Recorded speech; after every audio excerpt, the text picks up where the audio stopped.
In this Baldur's Gate 3 Companions Guide, we're going to be taking a look at Wyll in Baldur's Gate 3 Early Access and which spells, feats, and equipment to use and how to improve your reputation with him. We'll also discuss which are good companions to take with him and what your party might look like depending on which companions you know for sure you want to use. There are 5 companions you can acquire in Baldur's Gate 3 Early Access, and you can bring 3 of them along with you at any time. You can travel back to your camp at any time and swap them out to your liking, and it's worth noting that companions in your camp do gain experience the same as those in your party. Let's take a look at Wyll. He may be the last companion you will acquire. Wyll has decent ability scores, having high constitution and charisma, which are arguably the 2 most important abilities for him. However, he does have a lot of odd numbers, meaning he is missing out on some ability modifiers that he could have if his points were distributed a bit better. For instance, he could have 10 strength and 10 wisdom, and he'd still have the same ability modifier for wisdom, but would not have a -1 penalty to strength saves and checks. You can make a better optimized Warlock for your main character, but let's focus on what you can do to help Wyll. At level 4, you can take the Ability Improvements feat to give Wyll +1 Dexterity and +1 Constitution for +1 Armor class and more HP, and +1 to Constitution saves. Or you can add +2 to Charisma to make his Eldritch Blast more likely to hit, as well as do an additional damage. Or you can take the Moderately Armoured feat to grant him +1 Dexterity and allow him to wear Medium Armour and use his shield.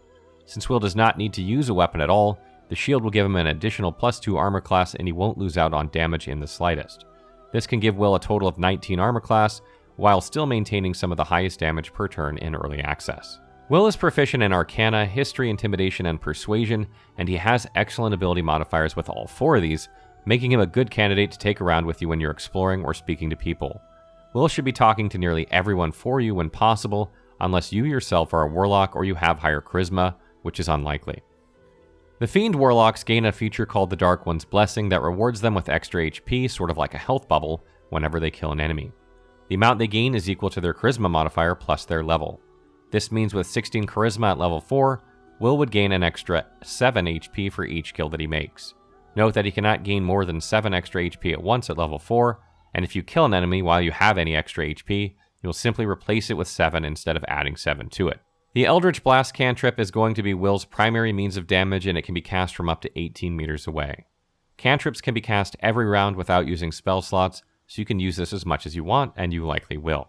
It counts as a ranged attack, so this targets the armor class of the enemy you're attempting to hit.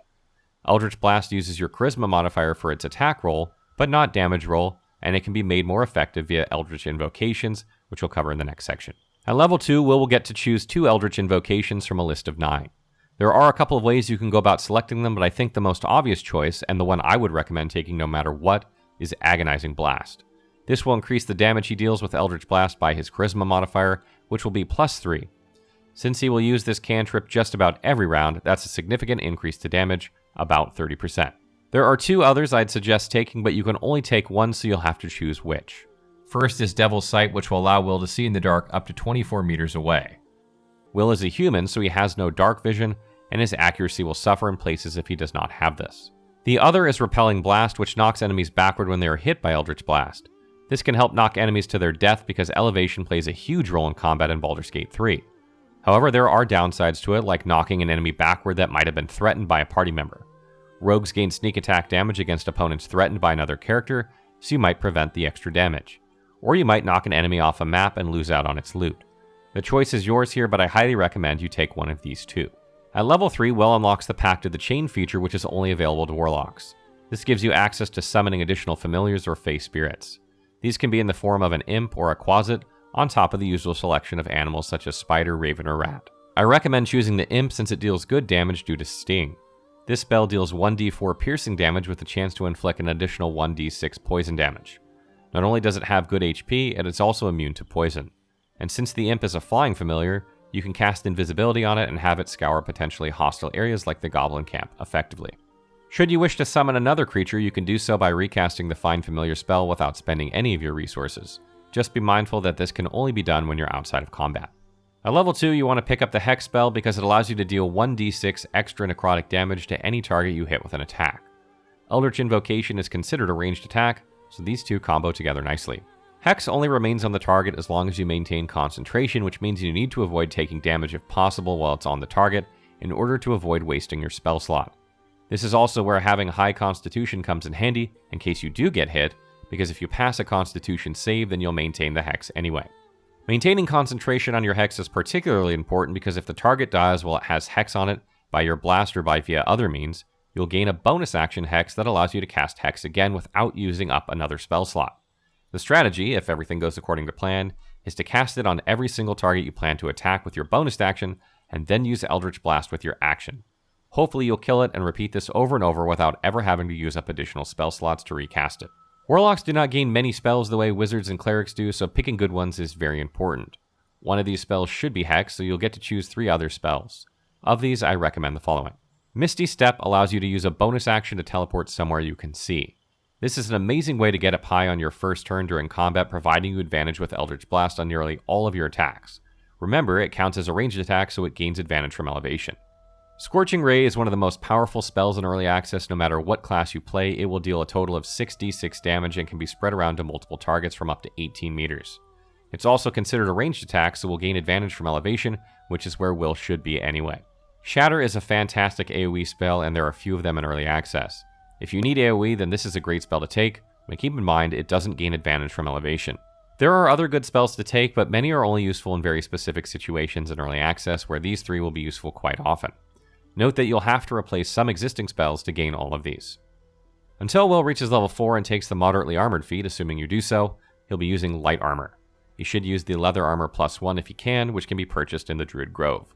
Once he takes the Moderately Armoured feat, he should use Medium Armour and a shield, specifically the Scale Mail Armor +1, which can also be purchased in the Druid Grove, or the Githyanki half-plate that Lysel uses. As far as weapons go, it's not really important what he uses as long as it allows him to use his shield in the offhand.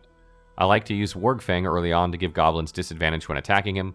Once you finish the goblin camp area, it's not really useful anymore. For accessories, Amulet of Misty Step is not a bad choice since it'll give you an extra Misty Step cast once per short rest. Because Warlocks have so few spell slots, this can prevent you from resting after each combat. However, there is really no penalty for resting at the moment, so it's not super important. In this section, I'll show you how you can gain approval with Wyll, as well as how you can gain disapproval if you wish. These are not all the ways possible in early access, but the ones we've accumulated on the wiki so far. Final tips. Wyll is a fantastic character to bring in your party if you like to talk your way out of combat or want specific outcomes from a dialogue. He also likes helping others, so if you're someone who likes to do that as well, Wyll is a natural fit.